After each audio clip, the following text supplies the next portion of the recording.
ইন্না আনজালনাহু ফি লাইলাতিল কদর, নিশ্চয় আমি কোরআনুল কারীমকে অবতীর্ণ করেছি লাইলাতুল কদরিতে।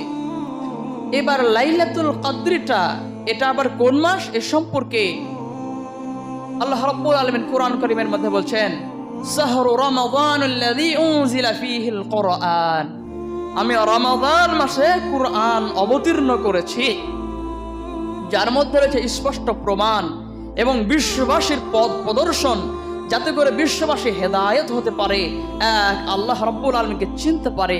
এই জন্য এমন এক গাইডেন্স স্বরূপ আমি তোমাদেরকে দিয়েছি, তার নাম হচ্ছে কোরআন। এই কোরআনকে রমজান মাসে অবতীর্ণ করেছি। আর এর সম্পর্কে বলছে ইন্না আনজালনাহু ফি লাইলাতুল কদর, আমি লাইলাতুল কদরিতে কোরআনকে অবতীর্ণ করেছি। তাহলে লাইলাতুল কদরটা কোন মাসে? সেটা হচ্ছে রমাদানুল মুবারক, এই মাসে রমাদান মাসে হচ্ছে লাইলাতুল কদর। এই সম্পর্কে নবী আকরাম সাল্লাল্লাহু আলাইহি ওয়াসাল্লামকে জিজ্ঞাসা করা হচ্ছে, ওয়া মা আদরাকা মা লাইলাতুল কদর, হে মুহাম্মদ সাল্লাল্লাহু আলাইহি ওয়াসাল্লাম, লাইলাতুল কদর এটা কি, তুমি কি জানো? তাহলে নবী আকরাম সাল্লাল্লাহু আলাইহি ওয়াসাল্লামকে কেন জিজ্ঞাসা করা হলো? যাতে করে যে কোনো কথা আপনাকে সহজে বলে দেওয়া হলো, আপনার সেটা মনে কম থাকে। যদি আপনার ভিতরে সাইকোলজির জ্ঞান থাকে, যদি আপনার জানা থাকে কোনো মানুষকে একটা কথা বলে দিলে সে ভুলে যেতে পারে, কিন্তু যখন তাকে জিজ্ঞাসা করবেন যে এটা বলতে পারো কি, যখন 2-5 মিনিট থামলেন, অনেক মানুষ কয়েকটা উত্তর দিল। উনি একজন কথা বললেন, উনি বললেন যে লাইলাতুল কদর এই বিষয়, উনি একটা বললেন যে এটা এই বিষয়। যখন সেটা সঠিক হলো না, এরপর যখন বলা হয় যে এটা আসলে এই বিষয়, তখন মানুষের বেশি মনে থাকে। এই জন্য এই সাইকোলজি আল্লাহ রাব্বুল আলামিন এখানে খাটিয়েছেন। ওমা আদরাকা মা লাইলাতুল কদর, হে মুহাম্মদ সাল্লাল্লাহু আলাইহি ওয়াসাল্লাম, তুমি কি জানো লাইলাতুল কদর এটা কি? এরপরে আল্লাহ রাব্বুল আলামিন নিজেই এই অ্যানসার, এর উত্তরটা দিচ্ছেন। সেটা কি? লাইলাতুল কদর খায়রুম মিন আলফি শাহর, লাইলাতুল কদর এটা হচ্ছে 1000 মাস ইবাদত অপেক্ষা উত্তম। সুবহানাল্লাহ বলা গেল না? 1000 মাস ইবাদত উপেক্ষা উত্তম হচ্ছে এই লাইলাতুল কদর, এই মহামান্বিত রজনী, এই একটি রাত্রের ইবাদত। 1000 মাস কোনো মানুষ যদি ইবাদত করে, অতএব যদি আপনি এটাকে ক্যালকুলেশন করেন, তাহলে 83 বছর একটা মানুষ ইবাদত করলে যতটা নেকির, যতটা সওয়াবের অধিকারী হতে পারেন, যতটা আল্লাহ রাব্বুল আলামিনের নিকট হতে পারেন, যতটা পরেজগার হওয়া সম্ভব, মুত্তাকি হওয়া সম্ভব, যতটা মানুষের মতো মানুষ হওয়া সম্ভব, এতগুলো অ্যাবিলিটি আপনার ভিতরে আসতে পারে যদি আপনি লাইলাতুল কদর, মহামান্বিত রজনী, এই কদরের রাত্রিকে যদি কদরের মতো করে মহামান্বিত রাত্রিটিকে মহামান্বিত ভাবে যদি আপনি উদযাপন করতে পারেন, পালন করতে পারেন, তাহলে 83 বছর ইবাদত করে যত নেকির সওয়াবের অধিকারী হতে পারবেন আপনি, এতগুলো নেকি সওয়াব আপনার আমলনামায় চলে আসবে মাত্র একটি রাত্রির ইবাদতের কারণে। সেটা হচ্ছে লাইলাতুল কদর।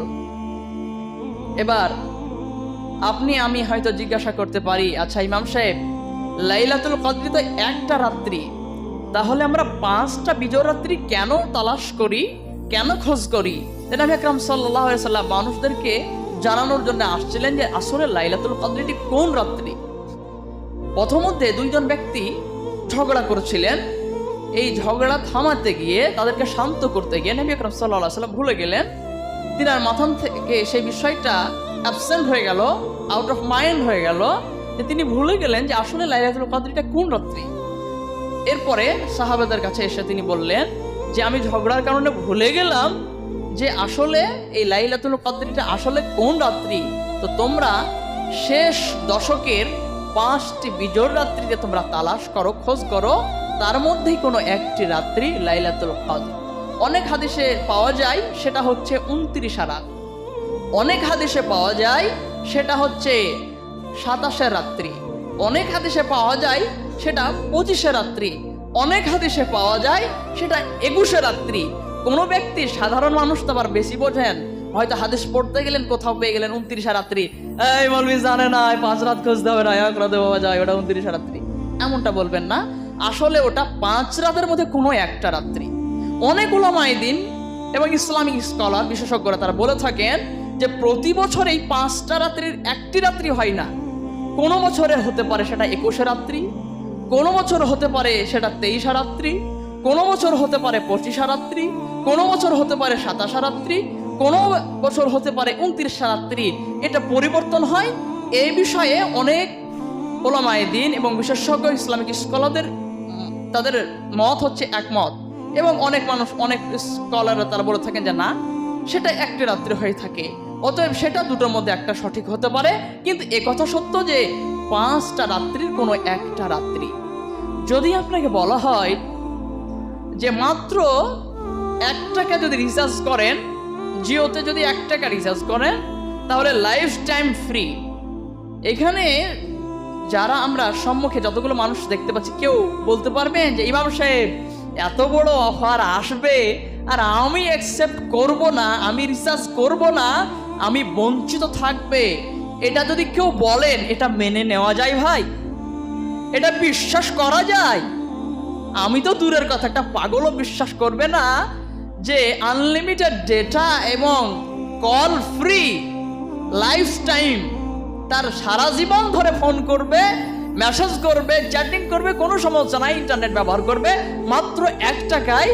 এইরকম মানুষ খুঁজে পাওয়া যাবে না, কারণ আমরা মানুষ পৃথিবীর স্বার্থ বুঝি। আমরা কোন জিনিসের ভিতরে আমাদের স্বার্থ রয়েছে আমরা সেটা ভালো করেই বুঝি।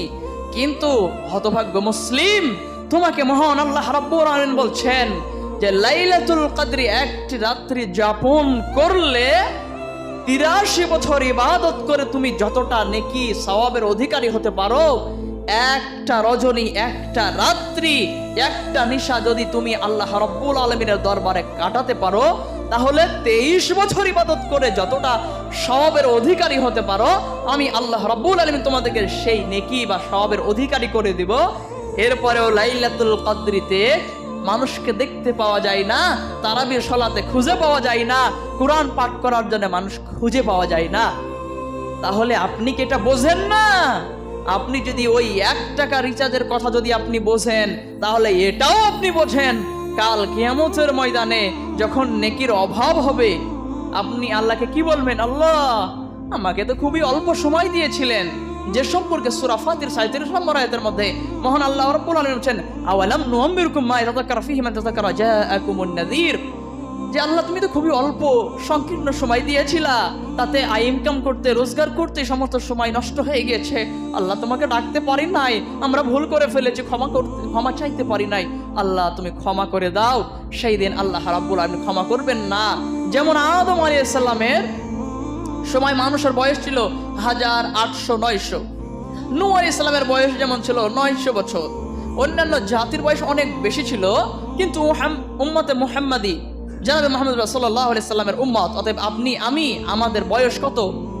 আমাদের ইতিপূর্বে 80-90 ছিল, এখন বর্তমানে 60-65-র মধ্যে সীমিত হয়ে গিয়েছে। তাহলে 60-65 বছরে আমরা যে ইবাদত করব, তারা 1000 বছরে যত ইবাদত করেছে, এটা কি এক হতে পারে? তারা তো অনেক ইবাদত করেছে, আর আমরা সামান্য ইবাদত করব, অতএব তাদের আমাদের ইবাদত অনেক কম বেশি হয়ে যাবে, অনেক ডিফারেন্স হয়ে যাবে। এই জন্যে আল্লাহ রাব্বুল আলামিন মহাগ্রন্থ আল কোরআনকে অবতীর্ণ করে এই রাত্রির আল্লাহ রাব্বুল আলামিন মর্যাদাকে বাড়িয়ে দিয়েছেন। এবং সেই রাত্রিকে যদি লাইলাতুল কদরের মতো যাপন করতে পারি, তাহলে 83 বছর ইবাদত করার সমান সব এক রাত্রিতে পাবো। তাহলে আপনি আপনার জীবন, আপনার লাইফটা অনেক কম, আমি ধরে ফেললাম অনেক কম। তাহলে আপনি 10টা লাইলাতুল কদর পেয়েছেন। 10টা লাইলাতুল কদর যদি আপনি পান, যদি একটা লাইলাতুল কদর যদি 83 বছর হয়, তাহলে 10টা লাইলাতুল কদর হচ্ছে 833 বছর। যদি আপনার জীবন আরেকটু লম্বা হয়, যদি 20টা পান, তাহলে 1666 বছর।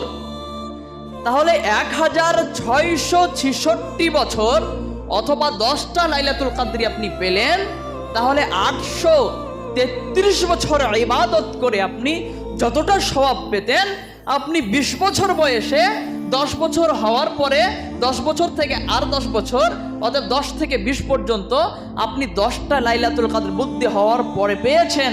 ওই 10টি লাইলাতুল কদর যাপন করার কারণে 833 বছরে ইবাদত করার সমান সব আপনার আমল নামায় থাকবে। তাহলে কাল কিয়ামতের ময়দানে কি এই কথা বলতে হবে, আল্লাহ আমি ইবাদত করতে পারি নাই, সময় পাইনি? এই অল্প সময়ের মধ্যেই অনেক সময় দিয়ে দেওয়া হয়েছে। এই অল্প সময়ের মধ্যেই অনেক সময় তোমাকে দিয়ে দেওয়া হয়েছে, কিন্তু সেই সময়গুলো তুমি আমি দেখতে পাই না। অনেক মানুষ আমরা বলে থাকি, ইমাম সাহেব টাকা অল্প তো, ইনকাম অল্প তো, তাই একটা কুরবানি আল্লাহ রাব্বুল আলামিনের দরবারে দিতে পারি না।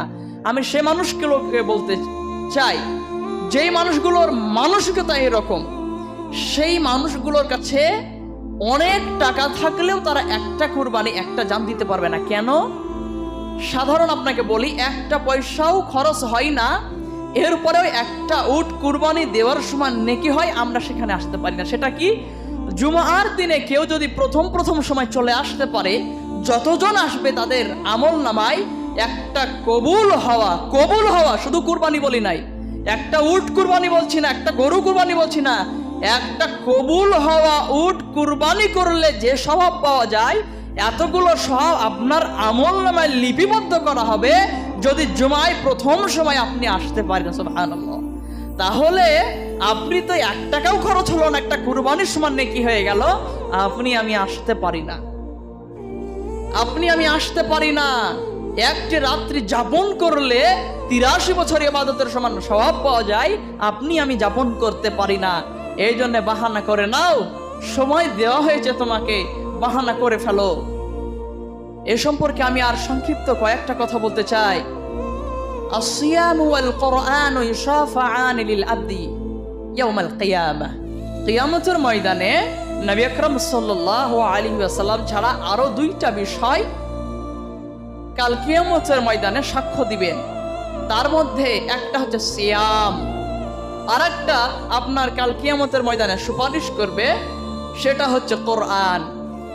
তো কোরআন যদি পাঠ করি তবে আমাদের জন্য সুপারিশ করবে, আর যদি পাঠ না করি তাহলে তো সুপারিশ করার কোনো প্রশ্নই আসে না।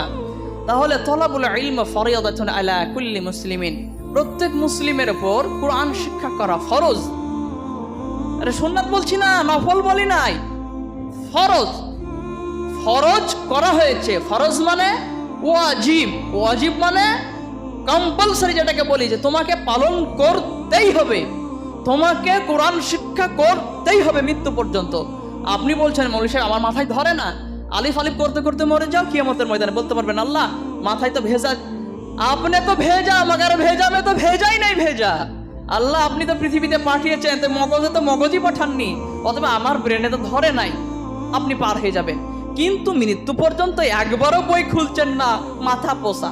আরে মাথা খাটালেন কবে যে মাথা পোষা হয়ে গেল? 83 বছর বয়সে একজন মহিলা যদি কোরআন হিফজ করতে পারে, আপনি সারা জীবনে আলিফ মুখস্থ করতে পারবেন না। আর যদি এটাও অসম্ভব হয়, কাল কিয়ামতের ময়দানে পরিত্রাণ পেয়ে যাবেন। আমাদেরকে লাইলাতুল কদরকে যাপন করতে হবে।